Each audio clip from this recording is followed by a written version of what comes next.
Saya hamba Allah dari Majalengka, izin minta penjelasan Buya. Kakak saya meninggal karena dijadikan tumbal pesugihan.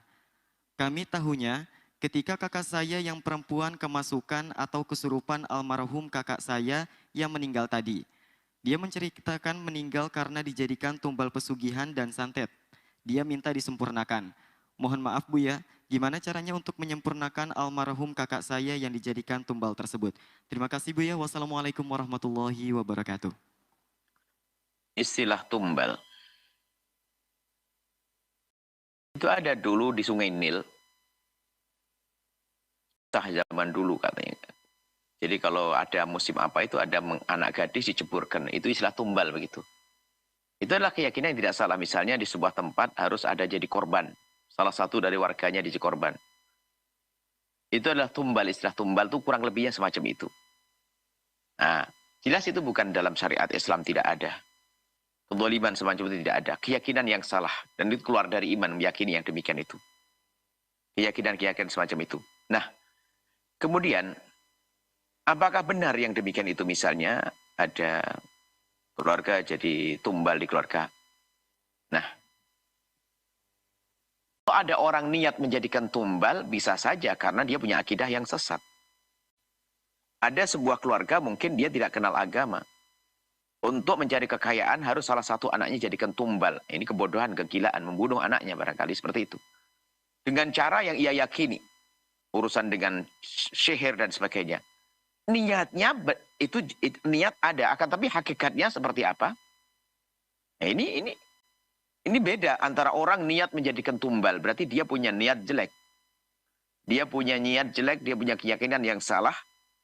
Dia punya keyakinan yang tidak benar, ingin menjadikan tumbal salah satu anggota keluarganya. Itu jelas salah. Na'udzubillah, jangan sampai ada di antara kita punya niat tersebut. Ini kedoliman diatur. Kedoliman, dolim kepada Allah, menyekutukan Allah. Dolim kepada saudara yang akan jadikan tumbal. Satu. Kemudian, Anda orang beriman kok. Jika ada orang meninggal dunia, ya sudah meninggal dunia. Tidak usah Anda hubungkan dengan masalah ini jadi tumbal dan sebagainya. Dia meninggal. Kalau seandainya ada orang meninggal karena dijadikan tumbal, dia mati syahid, dia mulia karena didolimi. Kenapa malah disempurnakan? Kalau ada orang misalnya tiba-tiba orang beriman, hidup di negara tidak beriman. Kemudian dipegang, dimasukkan jadikan tumbal, dia mati syahid kok. Asalkan dia tidak meyakini tentang tumbal-tumbalan tadi. Maka dia iman. Jadi dia dijadikan korban, ya tumbal. Maka dia adalah orang mati dalam keadaan terzalimi. Nggak perlu disempurnakan, sudah sempurna. Karena dia orang yang dizalimi. Ada masalah kesurupan dan sebagainya. Itu bukan pembahasan itu. Banyak hal-hal yang semacam ini bukan wilayah kami hal begitu-gitu. Ada kesurupan orang roh masuk. Ngapain roh masuk ke rohnya orang lain? Roh kalau sudah orang meninggal dunia, kalau dia adalah orang baik, dia akan mendapatkan kebaikan di alam barzah. Kalau dia orang jahat, dia akan mendapatkan siksa. Nggak perlulah Anda masuk wilayah pembahasan roh masuk ke rohnya orang lain. Ini kemasukan roh Sunan Kalijogo, ini Sunan kadang-kadang macam-macam. Kemasukan roh Sunan Kudus, misalnya ini ada roh ini, roh nenek moyang, roh ini. Sudah, Anda jangan bahas masalah itu. Orang punya urusan masing-masing kalau terminal. Kalau Sunan Kalijogo adalah tempatnya nikmat. Mereka orang wali, seorang wali. Sunan Kudus, para kekasih Allah, mendapatkan kemuliaan. Adapun jika seandainya ada yang dikatakan roh orang-orang soleh atau muncul di dunia, itu sifatnya karomah. Karomah itu tentu untuk kebaikan yang luar biasa. Kebaikan. Jadi mungkin saja karomah, tapi orang nggak boleh berbohong. Oh, karomah dia.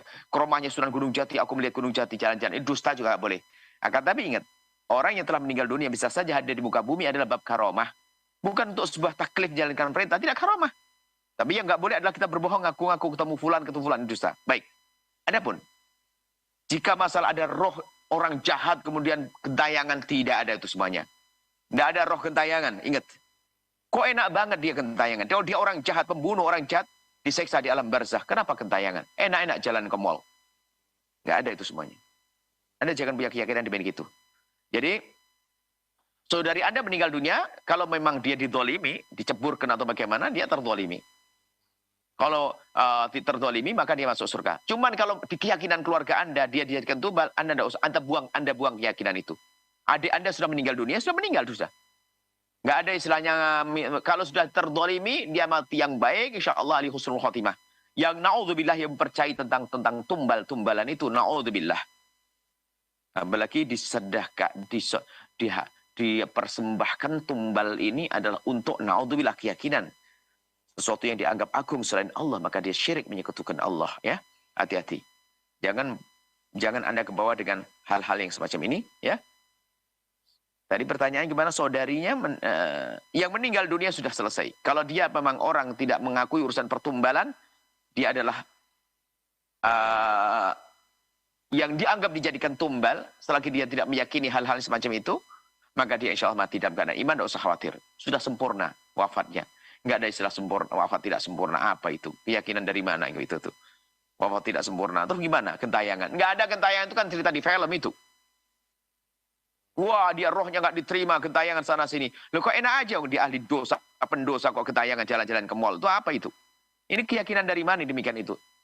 Ahli iman kita meyakini bahwasanya orang dengan amal baiknya akan menemukan kebaikan di alam barzah.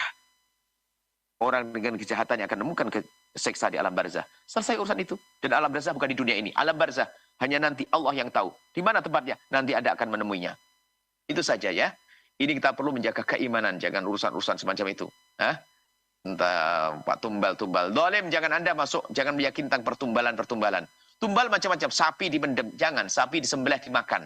As-sadaqah tadfa'ul bala. Kalau untuk menolak bala, sapinya disembelih dimakan, di sate, bukan dipendem di bawah jembatan atau dimasukkan ke dalam laut. Itu bukan. Sapi disembelih, sedekah.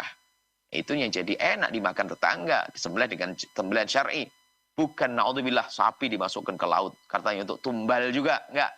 Anda jangan punya keyakinan semacam itu. Ya, sapi disembelih, disedekah, maka sedekah tersebut akan menjadi tertolak bala di masyarakat kita dengan sedekah itu. Itu saja. Wallahu a'lam bishawab. Syukran jazilan Buya atas jawabannya. Setelah Anda menyaksikan video ini, jangan lupa berselawat kepada baginda Nabi Muhammad sallallahu alaihi wa alihi wa sahbihi wasallam.